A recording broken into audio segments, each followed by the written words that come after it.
呼延老将军和穆桂英比武，开始。呼延老将军，您可千万别对我手下留情啊！老夫一支鞭，就打得你喊爹叫娘。穆桂英讨教了。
老将军，果然老了。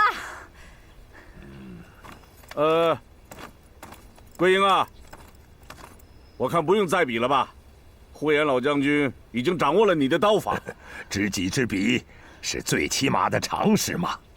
呼延老将军果然厉害，您虽赢了我的刀法，但未必能赢我的剑法。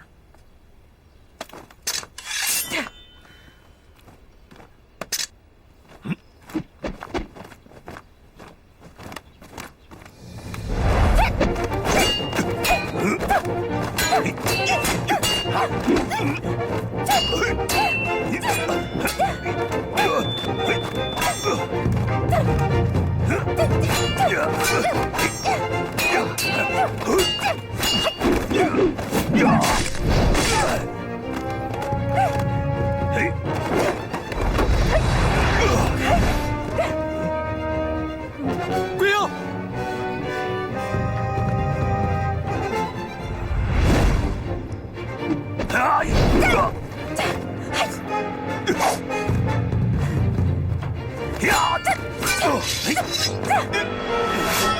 故意布下玄机，不愧是兵家奇才，只可惜你是个女娃呀。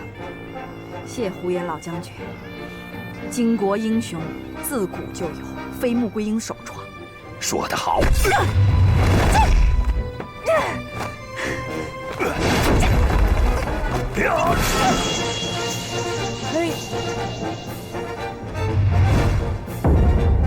说得好，看来大宋元帅非你莫属了。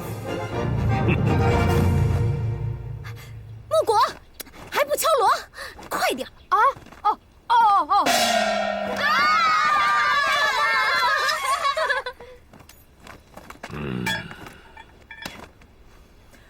呼延老将军承让了。老夫双鞭打落过多少凶兵猛将，可没想到与你儿媳交战，却鞭鞭落空啊！桂英的武功与别人不同，老将军失手情有可原。他的武功尚且如此，他的阵法也定与常人不同。不瞒您说啊，我和太君还有宗保都和穆桂英交过手，全都败在了他的手下。哦，你以为他向东，他却向西。你根本想不到。所以说，桂英的用兵不按常理。老身请来呼延老将军和穆桂英，商谈明日比试阵法之事。圣上八贤王和老身商量过了，布阵阵法为天门阵。现在谁布阵破阵，以至前为准。呼延老将军，你选择正还是反？老夫选正。好，那穆桂英就是反的了。哎，那铜钱呢？面朝上为布阵者，反之为破阵者。你二位可同意啊？好吧，那各位就做个见证。莫姑娘，老夫已见识你的武功，可比阵法，绝不会输给你。是，穆桂英当向老将军好好讨教讨教。呼延赞、穆桂英，听令！在。你们可以向他人了解对方和萧天佐，当然老身也不例外。若有人问津，老身都会和盘托出。你们布阵破阵，尽可能接近实战即可。是，你们二位下去准备吧。老身在此，布好演兵台。静候二位在演兵台上一比高低。是，请。虽然老夫和萧天佐的师傅空山道人是师兄弟，但是老夫对萧天佐的用兵还不是十分清楚。你再给老夫讲讲你和他斗阵的详细情况。好。呼延老将军作战有个特点，同辽军作战，他从来不计较对方一点一滴得失，他还常常抛出诱饵，诱敌上钩啊。他还好声东击西，天子波之战，他用重兵围攻萧天佐，萧天佐调兵堵截，他却用轻骑绕道奔袭300里，烧了辽军成堆的粮草。呼延老将军经验丰富，又在白云观修道20余年呢。他的布阵一定是玄妙无比。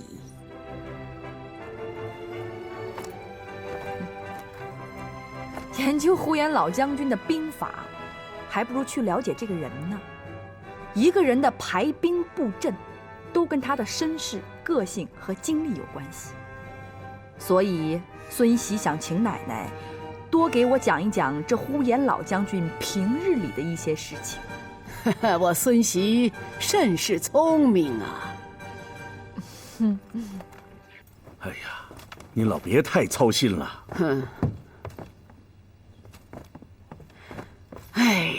我看啊，你还是回去休息吧。明日他二人就要比阵法，老身怎能入睡啊？娘这么帮助桂英，您就以为桂英真的更适合执掌帅印？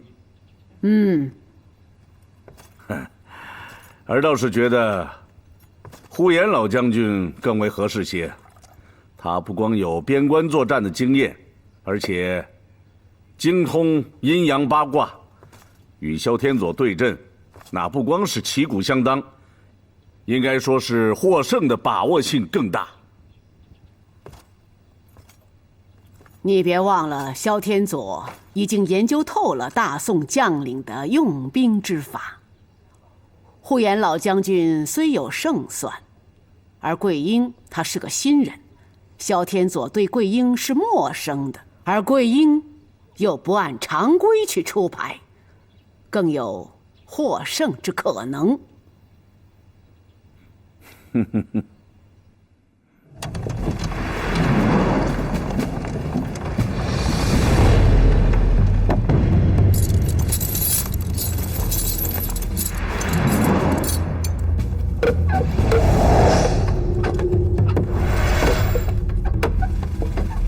这就是战场。呼延老将军布阵，穆桂英破阵。老身呢，就按你们的思路，在演兵台上演练。你们都是正人，二位还有什么想法吗？没有了。没有。那你们二位去东西两侧书写阵法，沙漏尽，阵不完，限时限刻。是。呼延老将军，请。请。计时开始。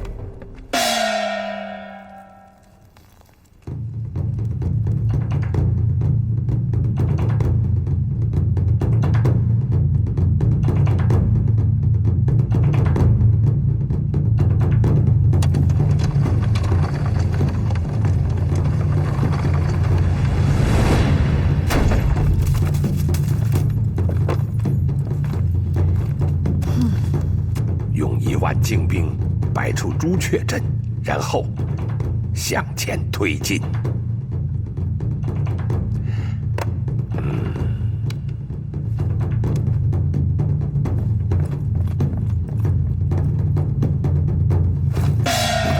计时结束。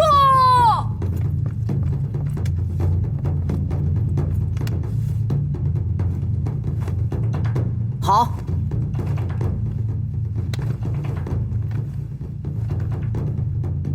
呼延赞以精兵1万，布下朱雀阵，向前推进。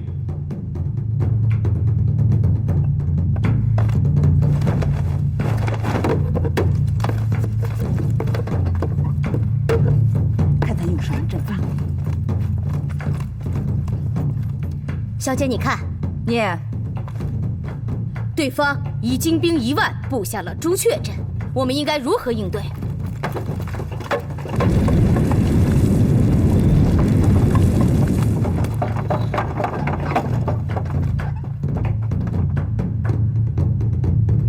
计时开始。朱雀阵最大的特点是行动迅捷，但不耐强攻。这呼延老将军武风硬朗，却摆下这朱雀阵，其目的不是向我强攻，而是想诱我上钩。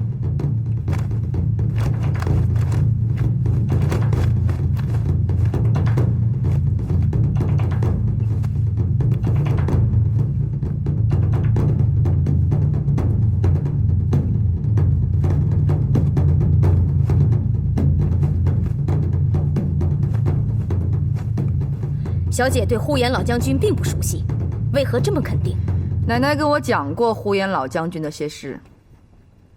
此人用兵最大的特点就是大气，从不计较一点一滴得失，所以本姑娘认为，他其后还有别的阵法。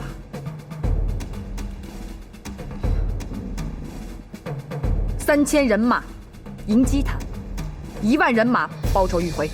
小姐，您说朱雀阵是诱饵，为何还要上钩？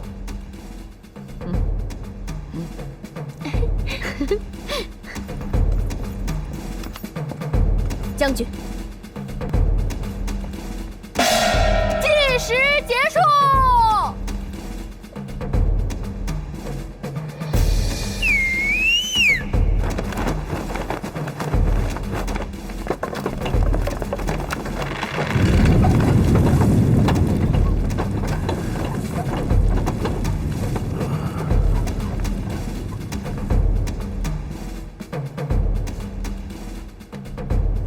什么在叫啊？这丫头什么意思啊？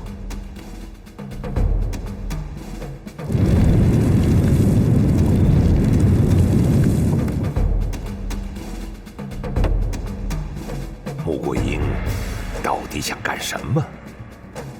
呼延将军，朱雀阵实为诱饵，这穆桂英上钩，岂不正合你意？他可不是平庸之辈，老夫比武就感觉出来了。精通兵法之人，不难看出朱雀阵是诱饵，可他却张嘴咬钩，更令老夫不解呀。哦，呼延老将军真是碰见对手了。穆桂英哪里是个小丫头，简直就是老谋深算的佘太君第二啊！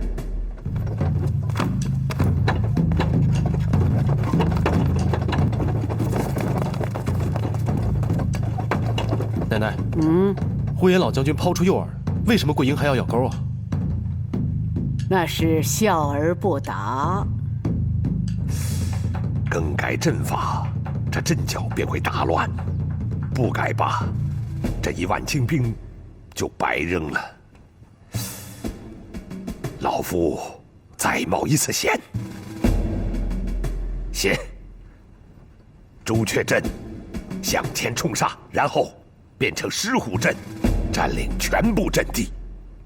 计时结束。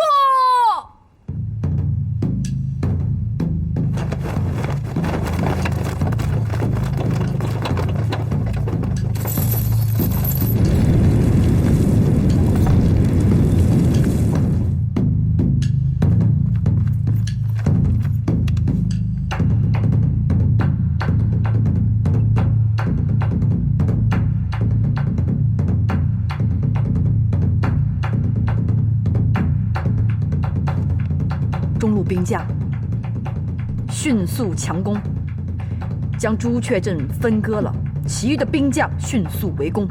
好的，小姐，别忘了呼延老将军在后面又摆出了狮虎阵。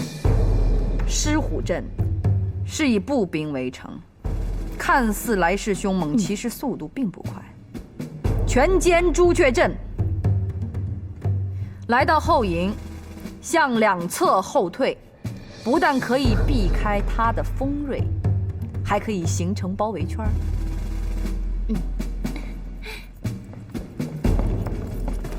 将军，哎，八妹，你说他们两方谁能获胜呢？奶奶，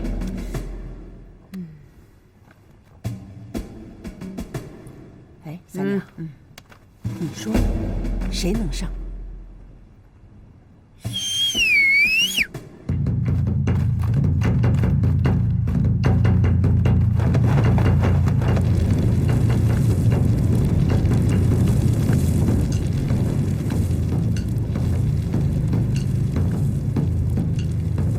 穆果，怎么又让我说你啊？计时结束，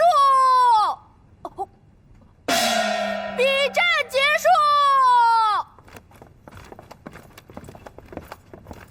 请。二位辛苦了。老太君，二位觉得谁能获胜啊？老夫虽胜，但却颇费力气。没想到桂英小小年纪，用兵竟如此老辣。正像杨将军所说，他不按常规出牌，老夫费尽心机才略胜一筹啊。当年和萧天佑斗法也没那么累。所以呢，这老夫虽胜，但也十分佩服少夫人。夸得好啊！那桂英，你觉得怎么样啊？孙媳侥幸赢了呼延老将军。什么？你是说你赢了老夫？你太过自信了吧？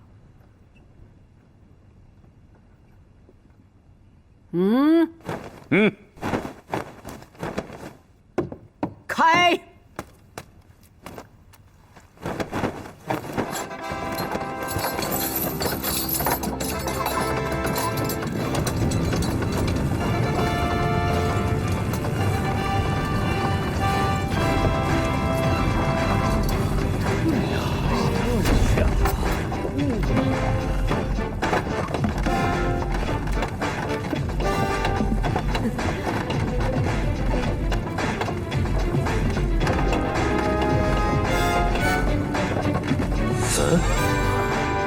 怎么，我的精兵全部被围？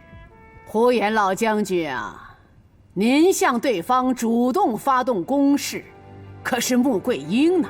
她不是兵败，而是迂回，所以引起了这样的包围圈。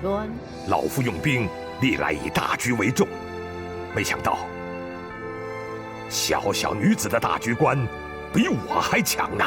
行啊你，小丫头！你挂帅，我不但心服口服，而且心中千斤的石头全都落地了。谢呼延老将军。穆桂英接旨。臣接旨。杨延昭身患重病，同意免去元帅之职。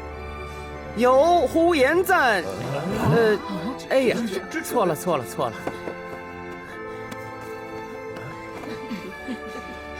杨延昭重病在身，同意免去元帅之职，元帅由穆桂英接任，钦此。穆元帅，接旨吧。桂英接旨。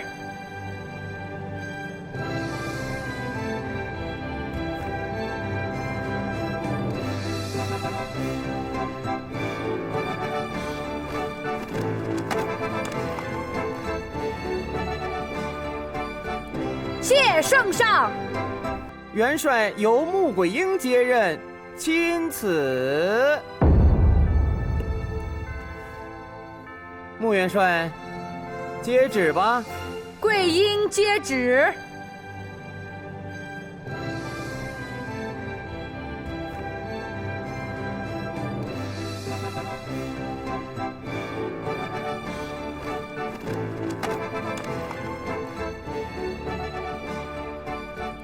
谢圣上。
哥爹，你这是咋了？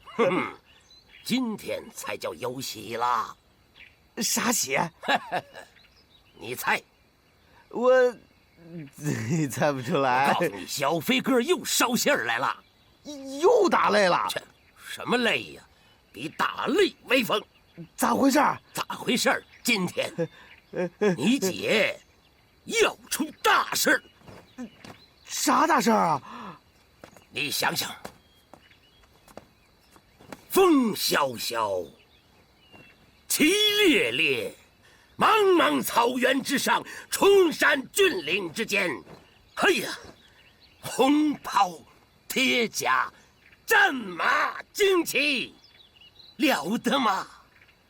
了不得呀！木瓜，大喜事儿啊！喜事儿，喜事儿。你姐啊，挂帅了。我姐对挂帅了。哎呀！你想想，两军阵前，在你姐的后面有一面大旗，迎着狂风，呼啦啦，写着斗大的一个字，你猜啥字？木。你有长进！哎呀，我姐挂帅了！哎呀，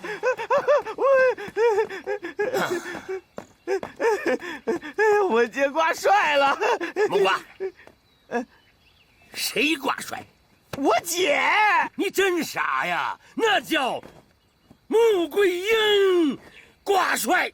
好，孩子啊，我是身不由己，不能与你一同出征，但是老爹愿为你小奏一曲，给你壮壮军威。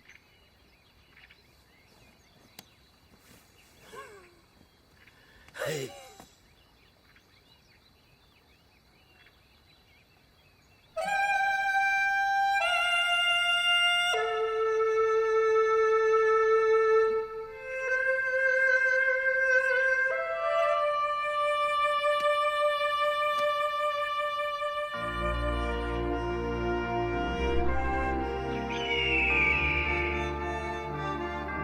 呼延老将军，不妨多留几日可好？不了，老太君，老夫也该去云游四方了。我的任务已经完成了。大宋啊，有穆元帅这样的栋梁之才，有救了。这真是长江后浪推前浪，一代更比一代强啊！老将军，告辞。送呼延老将军。穆元帅，末将愿率一队人马对萧天佐发起攻击。穆元帅，末将愿随杨将军一起前往。穆元帅，末将请战几次战败，末将想这次上阵消一消心中的怒气，末将也愿前往。各位先坐。现在不是攻打的时候，现在最重要的是等待粮草。即便突击偶获小胜，那也解决不了粮草缺乏的危机。况且，这萧天佐对我们是了如指掌，他最盼望的是跟我们拼消耗。所以，我们要关闭城门，挂免战牌，另派良将前去催促粮草。穆元帅，末将愿去。杨将军，您在边关盛有威名，留在军中对辽军是一个威慑，所以本帅不能让你去。坐。杨宗保，穆元帅，本帅令你前去催促粮草。什么？我是御辽先锋，我怎么能催粮？当务之急，就是要粮草到，粮草未到，不能开战。正因为你是御辽先锋，此时你应首当其冲。不行不行不行，我这样都被其他的将官看清了。哼，杨将军，本帅将全体将士的性命托付于你，事关重大，哪个人敢小看你呀？说的是。是穆元帅。菜花巧巧穆国二公主，在。小姐，哎呀，笨蛋，是穆元帅。穆元帅。按照我们的老规矩啊，记着了怎么办吗？给他点颜色看看。来无影，去无踪。去吧。是。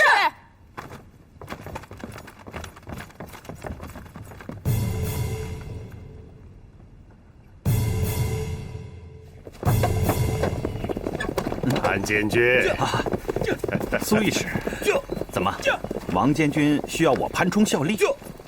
哎，穆桂英挂帅，萧天佐攻下三关就不那么容易了。那萧元帅可是精通兵法的人呐，又创出了天门阵，所以穆桂英不一定是他的对手吧？天门阵是变幻莫测，可穆桂英用兵也不按常规出牌。萧天佐也摸不清他的套路，还是王监军思考的周密，可是三观缺良。他穆桂英就是有万般的能耐，也不敢跟萧元帅对阵。哎呀，可是不要忘了，我们不能再耽搁了，再拖下去我们就说不过去了。那你说王监军的意思是？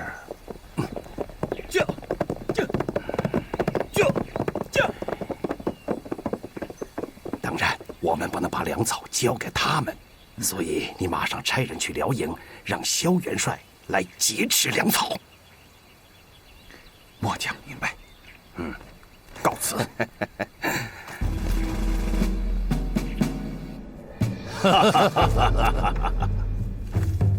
王监军这招起义真是一招致命。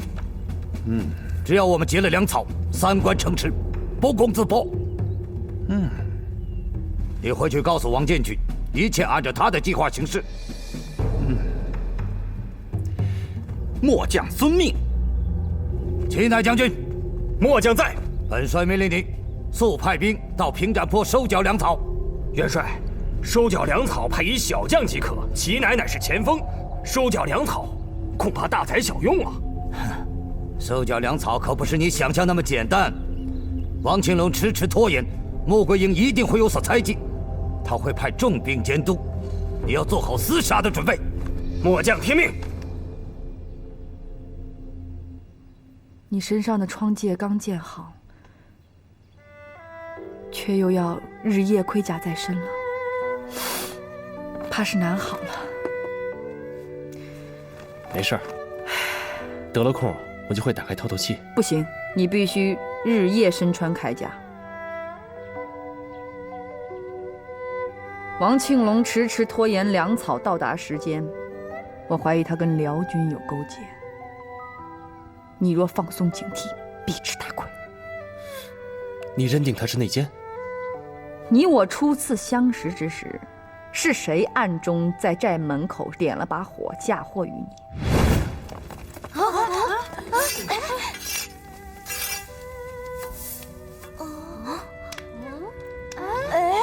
爹，我告诉你，这肯定是那黑脸小子干的。小黑脸，梅总出来见姑奶奶了吗？我没走，这走出了，快走吧！攻打木克寨时，他攻山不像攻山，厮杀不像厮杀，那纯粹就是在拖延时间呐。你在法场后战，千钧一发之时，是谁将降龙木给偷走了？妄图置你于死地。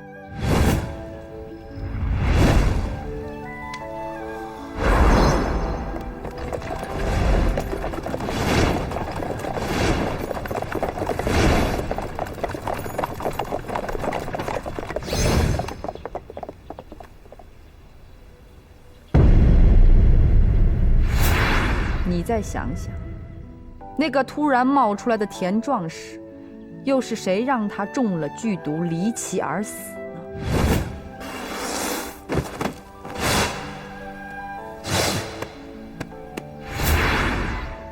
到现在，他明明懂得兵马未动，粮草先行的道理，可在三关危难之时，他迟迟不至。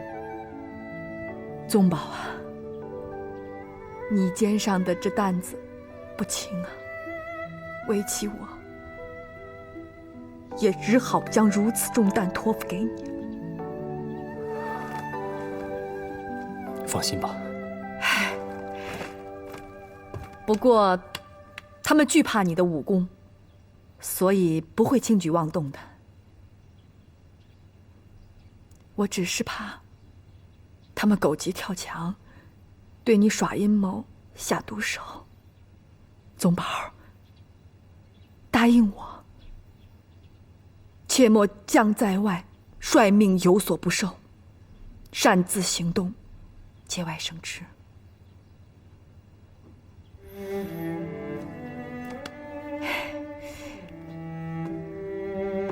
你把这个百消丹服下吧，它能使你的疮疥不会流脓溃烂。这些药你都记着带着，一日服1管，以防不测。记住了，不管王庆龙给你吃什么，你必须小心谨慎，尤其是食物跟酒水，这关系到预料大计啊！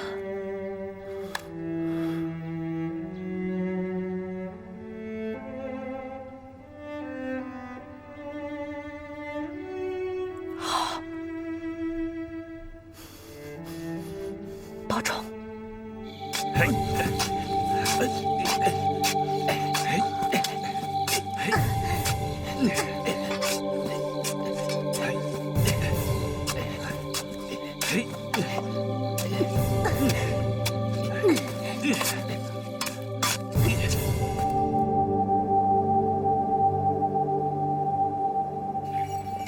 哎，杨月粮草的来了！哎，快起来，起来，快起来，起来！苏御史，杨将军，您怎么来了？三关粮草吃紧，现在城内的将士人心惶惶。穆元帅也知道王监军押送困难重重，所以特派宗保前来相助。哎呀，穆元帅真是体谅人呐！王监军一定十分感激。可是你不知道啊，不是我们不尽心。你看看这几天天天在下雨，把前面的桥都给冲断了。我们修了2天2夜才修好。哎，你看这轱辘上全都是泥呀，走几步它就走不动了。你看见了没有？啊，是啊，车轱辘已经完全陷在泥里了。这些穆元帅都知道，现在咱们加紧前行，好吗？好，我一定禀报王监军，加紧前行。好。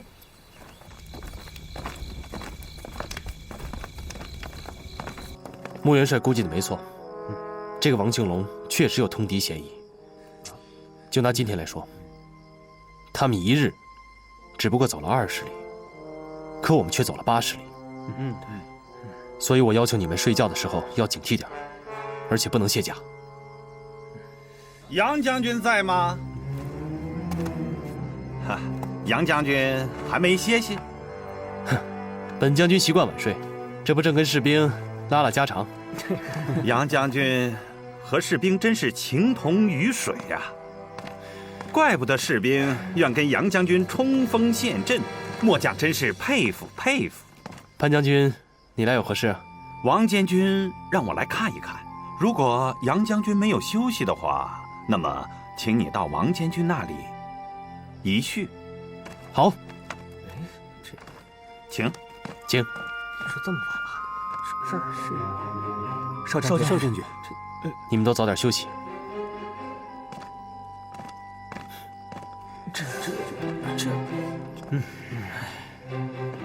啊，请。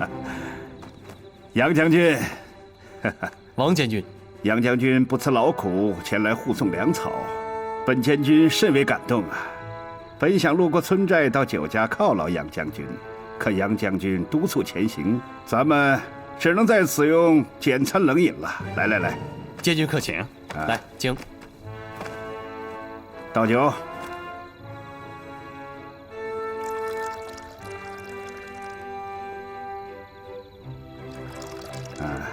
来，我为杨将军洗尘。杨将军日夜兼程赶来护送粮队，日行80里，庆隆敬佩。有杨将军护送粮队，庆隆总算可以高枕无忧了。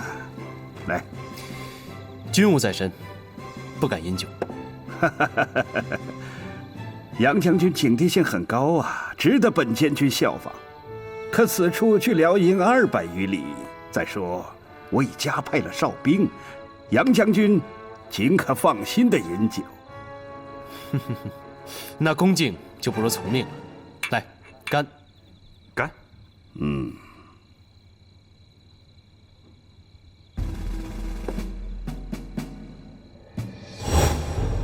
记住了，不管王庆龙给你吃什么，你必须小心谨慎，尤其是食物跟酒水，这关系到预疗大计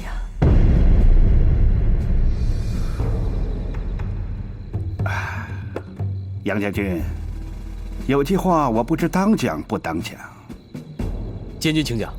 哦，杨元帅挂帅，我是100个赞成。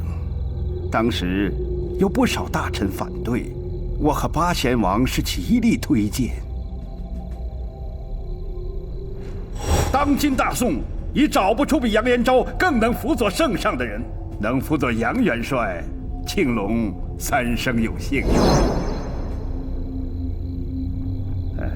可是嘛，对您夫人我持有疑虑。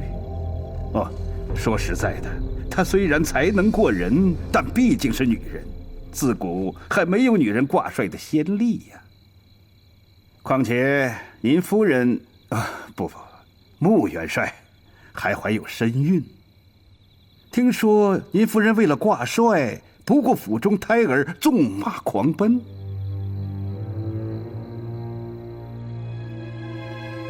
大敌当前，难道他比天下的百姓都重要吗？那我也不能让他还没有出生就毁在你的手里。你走！杨将军，这可是杨门唯一传宗接代的香火呀。监军所言，也正是宗保心中之痛啊。不瞒您说，本监军可以兼粮兼草，兼军兼敌，可兼不了。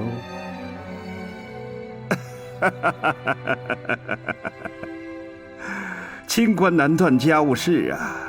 哎呀，杨门就没有男人了吗？我大宋就没有男人了吗？来。监军为了大宋朝思暮想，为我杨门一家揪心断肠。宗保怎能不感激涕零？同为亲命之身的男人，怎能不惺惺相惜呢？这碗酒，宗保敬监军。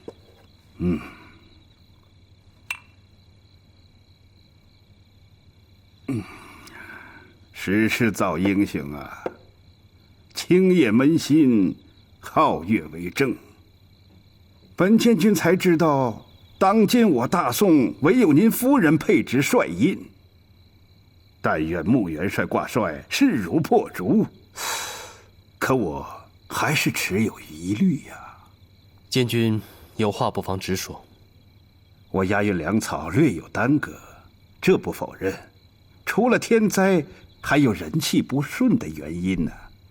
望将军见了穆元帅，替庆隆解释，庆隆当感激不尽。不瞒您说呀，穆元帅对您不是没有戒备之心。哦，哼，算了，他怎么能够懂得我们大宋男人的失落呀？哦，对酒当歌，人生几何？譬如朝露，去日苦多。天有不测风云，人有旦夕祸福。只要我们3日之内抵达3关，穆元帅就不会追究了。慨当以慷，忧思难忘。千钧一发之时，是谁将降龙木给偷走的？妄图置你于死地。青青子衿，悠悠我心。我说监军呐，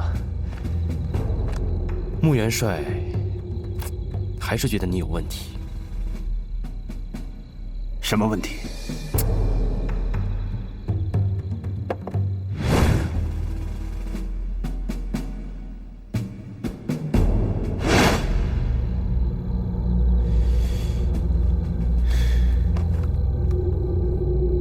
通敌啊！末将遵命。千万要小心，到时候如果追究起来，可就麻烦了。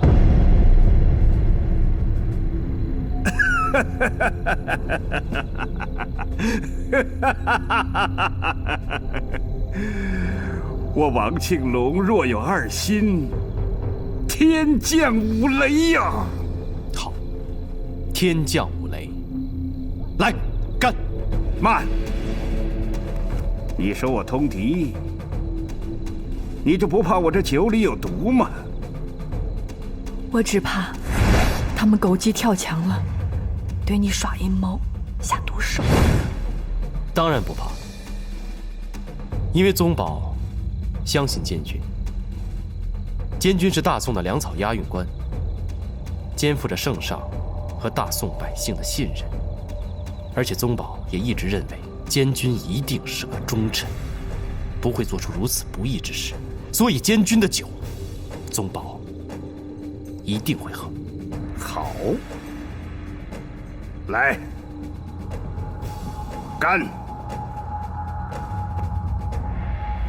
你我今生忘年，如同手足，相携相助，来日方长。好，今生忘年，难结金兰；来世为鬼，结拜亦然。干！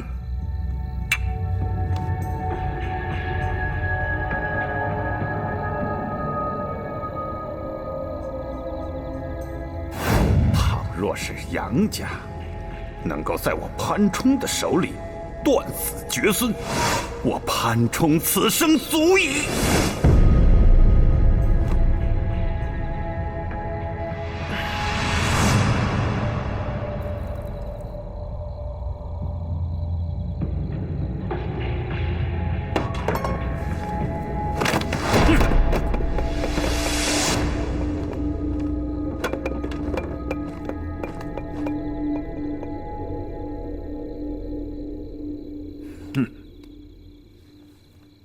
他的随从如何处理，就不用我说了吧？末将明白，借刀杀人。哎，监军，按说萧元帅的人也该来了。我敢说，超不过半个时辰，准来。粮草一结，这穆桂英和杨家军也就垮了。不但杨家垮了，连大宋也该寿终正寝了。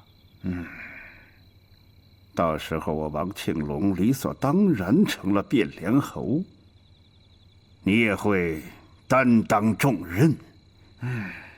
这黄河上下尽我选，长江南北任我挑。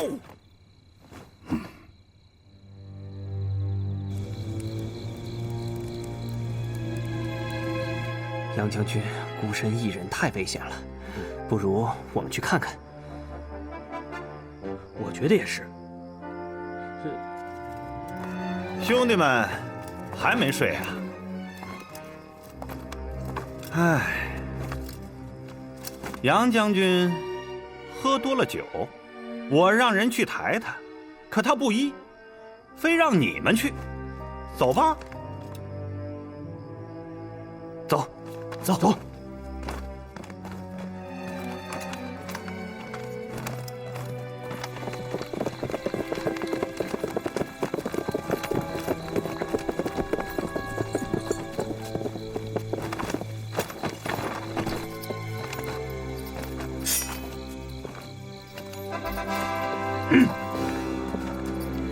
辽军投营了！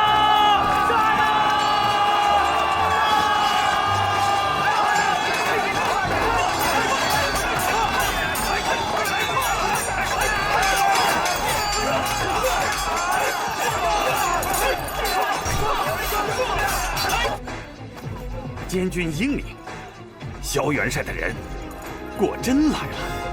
恩师做的滴水不漏。这全在本监军掌控之中。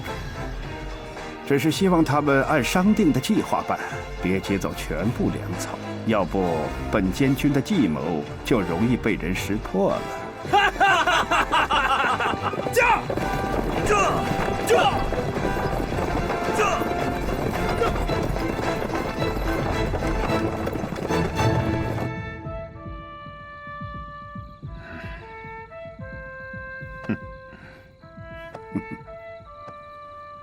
杨家断子绝孙了，大宋也该寿终正寝喽。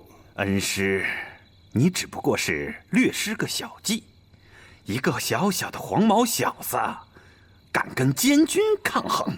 今生忘年，难结金兰；来世为鬼，结拜亦然。下边就该静观穆桂英他们的惨剧了。杨宗保啊，杨宗保，你也有今天！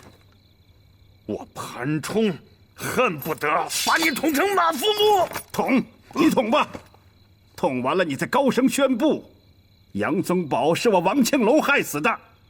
捅啊！你怎么不捅了？还想不想黄河上下？还想不想大江南北啊？想。我潘冲做梦都想。去，到外面捡一支辽军用过的剑。干什么，监军？杨宗保服毒而死，穆桂英和杨家肯定会怀疑我们。咱们把辽军的箭头上涂上毒药，再往他身上一捅，他们还能怀疑到我们吗？监军英明，监军真是太英明了。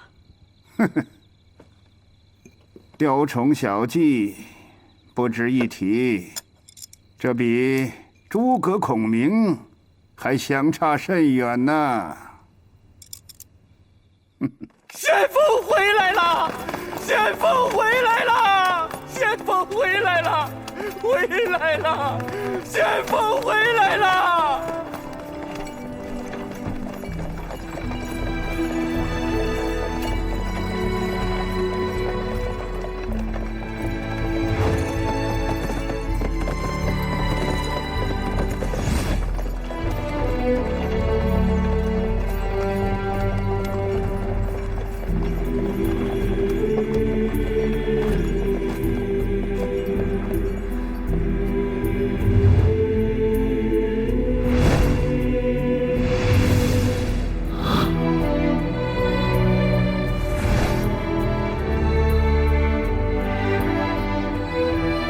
宗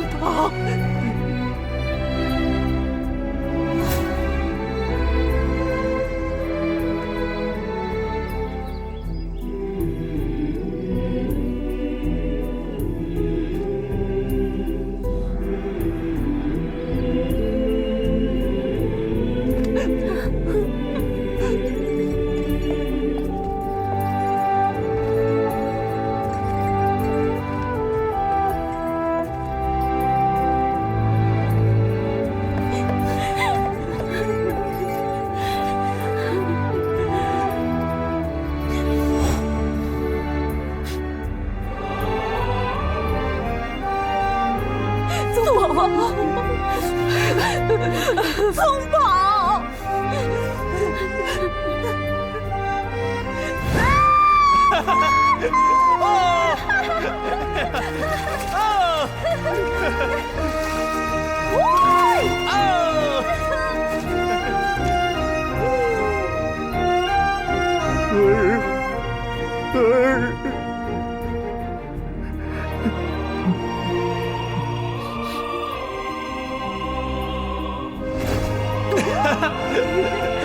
哎呀，你信不信我能打死你啊！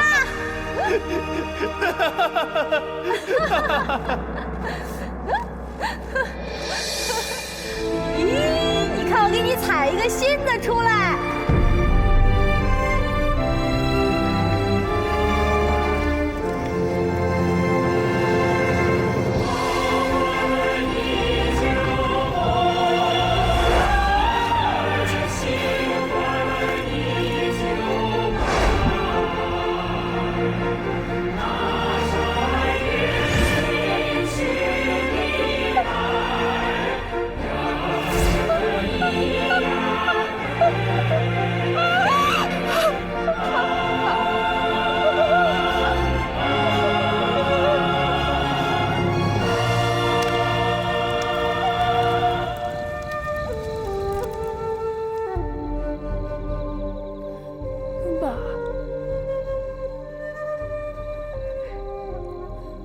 宗保，不理我了。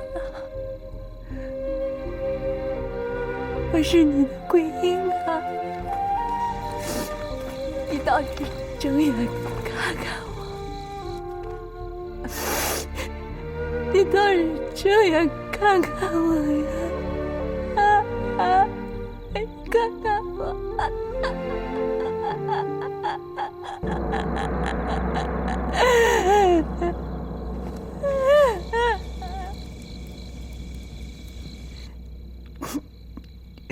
杨宗保，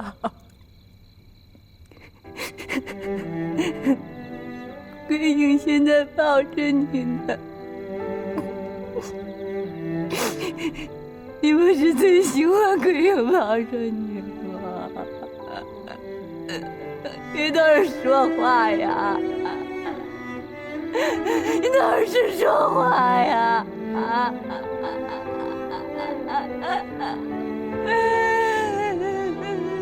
你个大骗子！你个大骗子！你当初怎么跟我说的？生一起生，死一起死。你怎么把我一个人留在这世上？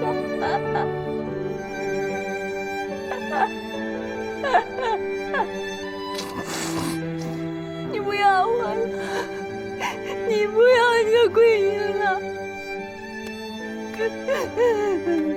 你不要桂英了，也不要你的孩子了。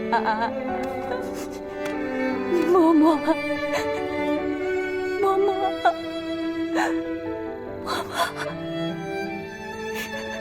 他想跟你说话，他想跟你说话吧。不闹了，醒醒，醒醒，你醒醒啊！你倒是醒醒啊！醒醒！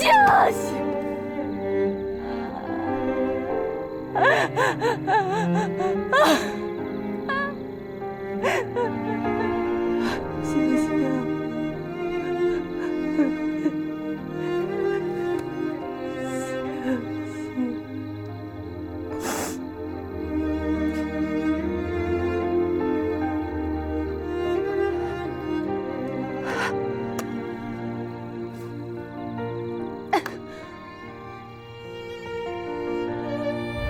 这是我在木克寨啊自己研制的百消丹，外消痤疮，内解百毒。你把这个百消丹服下吧。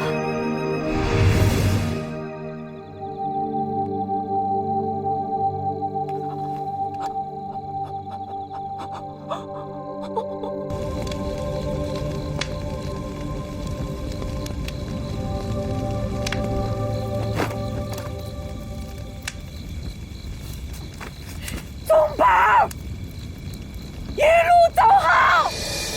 宗宝啊，我的孙儿啊！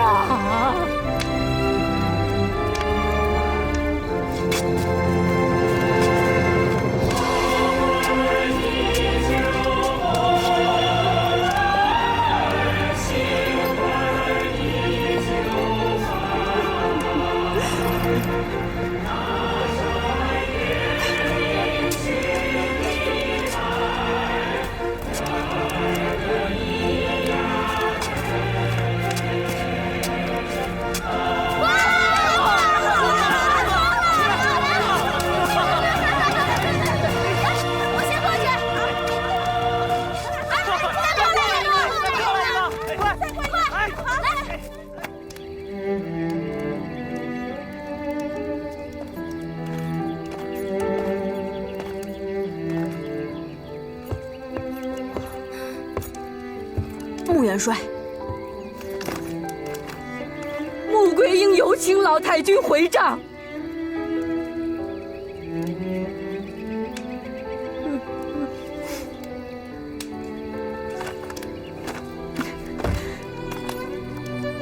老太君，边关寒了，您这么糟蹋自个儿的身子，孙喜不安呐。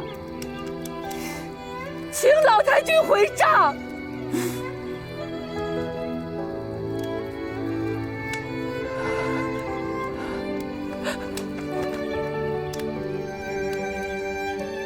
宗宝。奶奶，